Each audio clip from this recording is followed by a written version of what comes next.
Ezequiel, eu vou tratar com você agora, neste momento, sobre a doutrina da porta fechada. Tá? Nós sabemos aqui que, pelo menos dentre os pioneiros adventistas, essa foi uma afirmação levantada ali em 1844 e perseguiu digamos que aquele movimento, não chegava a ser igreja adventista no momento, mas aquele movimento até meados do ano de 1851, quando finalmente eles estavam esperando que Jesus voltasse, Jesus também não voltou. Novamente, a decepção de que Cristo não voltou. Mas o interessante é as afirmações que Ellen White fez durante esse tempo e a crença dos próprios pioneiros durante esse tempo na doutrina da porta fechada. Então, a gente vai ler um pouco de textos aqui que eu anotei, eu vou ler para você, e aí depois eu vou fazer minha pergunta. Mas eu preciso fazer essa argumentação, vou pedir um pouco de consideração e tempo, tá? Em Primeiros Escritos, página 42, Ellen White diz assim, foi-me mostrado em visão. Quem mostrou? Pergunta para os dois. Uma visão foi Deus. Partimos desse pressuposto, certo? Foi-me mostrado em uma visão, ainda acredito. A pergunta é para os dois ou só para Ezequiel? Para Ezequiel, nesse momento. Tá? Mas aqui, o que eu fiz agora, quando fala de visão, a gente sabe que Ellen White está dando uma visão do céu, certo? Vocês concordam, né? Então vamos lá. Foi-me mostrado em visão, e ainda acredito, que houve um fechamento da porta em 1844. Ellen White disse: todos os que viram a luz e rejeitaram a mensagem de Cristo na proclamação da sua vinda não tinham mais oportunidade de serem salvos. Primeiros Escritos, página 42. Bom, a abordagem que foi feita, o estudo que foi feito na época, foi de Mateus 25. Vocês concordam comigo? Está lá sendo contado da parábola lá das 10 virgens. Surge o grito, eis o noivo. Aliás, esse grito foi usado por muito tempo pela Igreja Adventista como a mensagem que foi proclamada por Guilherme Miller e o movimento millerita nos últimos dias, ali, naqueles momentos. Eis o noivo está vindo. Só que não deu muito certo, porque o noivo não veio, certo? Porém, essa era a crença de Ellen White e de todos os que estavam ali naquele momento pregando a vinda iminente de Cristo Jesus, que haveria de acontecer em 1844.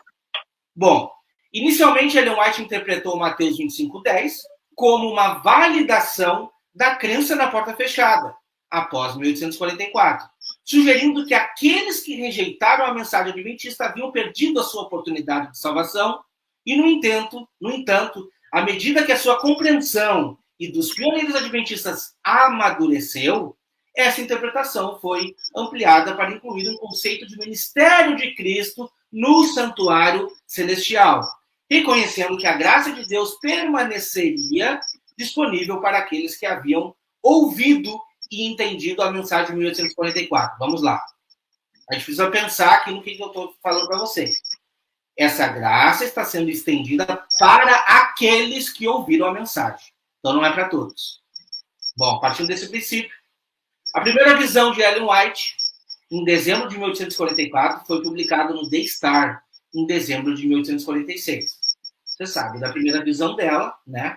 Que ela está sendo levada ali. Eu não vou ler toda a visão aqui, mas chega um momento que ela olha, né?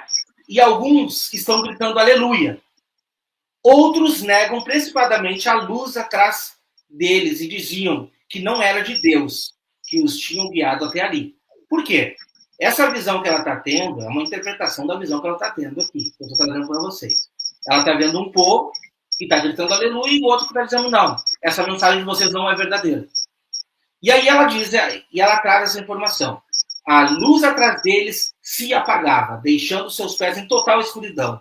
E eles tropeçavam, desviando os olhos dos objetivos e perdiam a vista de Jesus, caindo do caminho para um mundo escuro e perverso abaixo.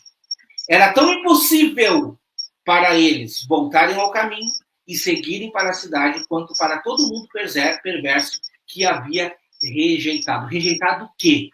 Qual era essa luz? A mensagem millerita dos últimos dias que estava para acontecer naquele momento. Em fevereiro de 1845, Ellen Armour teve outra visão significativa, às vezes chamada da visão do noivo, que está relatando aí, né, exatamente essa parábola de Mateus 25, pois descreve ainda o noivo para o casamento em 1844. Ela faz uma outra observação que eu anotei aqui. Olha só. Viu o pai se levantar do trono e um carro flamejante entrar no Santo dos Santos, dentro do véu, sentar-se. Então Jesus se levantou do trono e a maioria dos que estavam ajoelhados levantaram-se com ele. Não vi nenhum raio de luz passar de Jesus para a multidão descuidada, depois que ele se levantou. E eles foram deixados em total escuridão. Aqueles que se levantaram quando Jesus o fez, manifestaram seus olhos fixos nele quando ele saía do trono e guiava um pouco adiante. Então ele se levantou, seu braço direito, e ouvimos a sua adorável voz dizer: esperem aqui, vou ao meu pai receber o reino. Olha só que interessante. Vou ao meu pai receber o reino. Certo? Mantenho imaculadas, porque em pouco tempo retornarei do casamento e receberei para mim. Bom, é inevitável, inquestionável que Ellen White tinha essa mentalidade de que, de fato, Jesus Cristo voltaria naquela época. Porque se ela está interpretando que Mateus 25 está completamente conectado com a volta de Cristo e de que ela viu, Pablo, presta atenção no que eu estou te dizendo, ela viu que Jesus estava recebendo o reino. Quando que é o reino? Na volta dele. Jesus estava recebendo o reino, via muitos na escuridão e muitos que entrariam nele. Não é o que eu estou te dizendo, é a Ellen White, aquela que você defende. Mais um argumento, vai continuar meu argumento aqui. Tá? Vamos lá, tem mais uma aqui. Em uma carta a Joseph Bates, datada de 13 de julho de 1847, Ellen relatou essa visão dizendo que, embora antes tivesse abandonado a crença na porta fechada, a visão restaurou a sua fé nela. Na mesma época, Bates declarou que a sua fé nas visões de Ellen, afirmando que elas foram...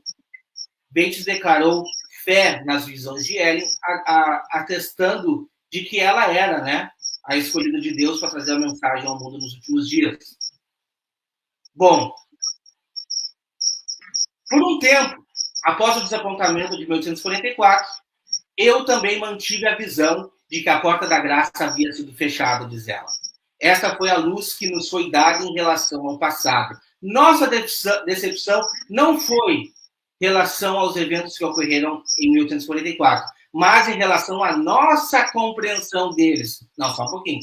Com o tempo, Deus nos conduziu a uma posição mais clara. Mensagens Escolhidas, volume 1, página 63. Bom, poderia ler mais coisas aqui. Tem mais uma que eu vou ler aqui, o último, tá? Prometo que é o último. O Senhor mostrou-me que a mensagem do terceiro anjo deveria ser proclamada e que a porta aberta da oportunidade de salvação era a porta do santuário celestial, onde Cristo agora ministra pelo pecador arrependido. Sendo que ele entrou a partir do momento que ele entrou no céu e ele já está fazendo esse trabalho desde aquele momento. Então, eu já desconsidero esse texto por aqui. Mas a minha pergunta vem agora.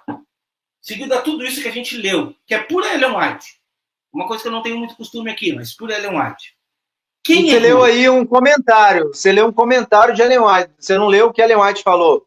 Teve um texto aí que você leu que não é ela que escreveu. 42, tá? Esse último aqui. Não, mas teve um antes que você leu que não é ela que escreveu. Foi alguém que escreveu comentando sobre ela e sobre outro personagem que você falou. Tá. Vamos lá. Minha pergunta para o Ezequiel Gomes agora, seguindo tudo isso. O primeiro texto que a gente deu, ela recebeu isso em visão. Foi me mostrado em visão que a porta estava fechada. O último texto que a gente leu, ela disse que não. Ele estava equivocado e que, na verdade, a porta continua aberta. Quem errou? Ezequiel, me responde aqui. Quem errou? Ellen White ou Deus? Um dos dois errou. Você precisa decidir quem errou. Deus passou uma visão errada para ela? Ou ela entendeu errado a visão? Uma coisa é certa. Ellen White está certa ou Deus? Não tem meio termo. Eu já decidi quem está certo e quem está errado aqui. E agora é com você. Sem sombra de dúvida, quem errou foi Ellen White, não Deus. Entretanto, Wagner, é o que acontece.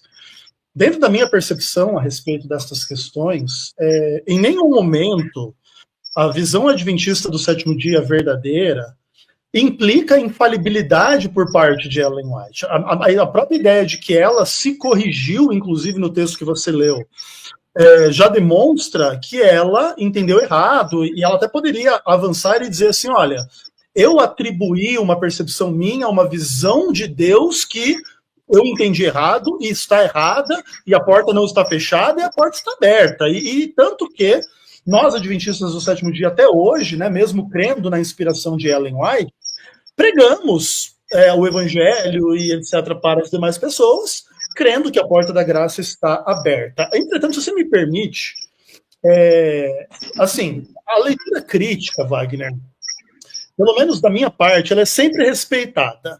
Qualquer pessoa que quiser descrer da religião, seja adventista ou de qualquer outra, eu creio que é uma coisa respeitável, porque é da cabeça de cada um, da experiência de cada um, do coração de cada um. E eu preciso também te dizer que existem muitas pessoas que rejeitam a Bíblia usando argumentos muito parecidos que os seus, tá? Por exemplo, em 1 Tessalonicenses capítulo 4, verso 17, Paulo supõe que ele estaria entre os vivos na volta de Jesus. E isso não vai acontecer. Se Jesus voltar hoje, Paulo estará no grupo dos que vão ressuscitar dentre os mortos, não daqueles que estarão vivos. E eu não acredito que você precise rejeitar Paulo por causa desse erro que ele cometeu, entende? Da mesma forma em relação a Ellen White. Isso aí, Ezequiel. Outra coisa. Por exemplo, olha o Wagner. A ideia de que fazia... Wagner, olha só o que ele está fazendo em você. Só um pouquinho, Paulo. Deixa ele... Vamos lá. Outra coisa, por exemplo, a ideia de que foi dito que ele voltaria em pouco tempo e ele está demorando, não voltou na época que ela esperava, o Apocalipse 22, verso 20 já diz, esse que veio sem demora e já demora 2000 anos. Da nossa perspectiva, ou vamos pensar um crítico da Bíblia, não, para mim disse que ia voltar sem demora, demorou 2000 anos, acabou, eu não creio mais nisso, tudo bem. E veja, o ateu tem total direito de discordar da Bíblia, você, Wagner, tem total direito de discordar da Ellen White, mas assim como você acredita na Bíblia, mesmo com estas questões, nós também acreditamos na Ellen White a despeito dessas questões, porque Ellen White era um ser humano, cometia falhas, nós não atribuímos as falhas dela a Deus, como se ela fosse Deus, e Deus errou. Por isso, inclusive, eu não tenho uma visão parecida com a do Pablo, esse papo do tipo do tudo ou nada, até porque se você colocar o mínimo erro na Ellen White já é tudo do diabo. Eu não concordo com isso, eu acredito que a gente deve fazer uma leitura mais responsável, mas assim, Wagner, o interesse aqui não é te convencer da Ellen White, é só te dizer que o buraco é bem baixo aí nesse aspecto. Ok, eu só vou terminar a minha argumentação levantando o primeiro versículo, volto no primeiro versículo. Ela recebeu aquela instrução de Deus ou não? Essa é a pergunta que você de casa respondeu, isso aqui eu não preciso mais responder. Ela recebeu de Deus ou não? Se ela recebeu de Deus, ou Deus mentiu ou ela errou. Se ela errou, falsa profetisa, ponto final para mim.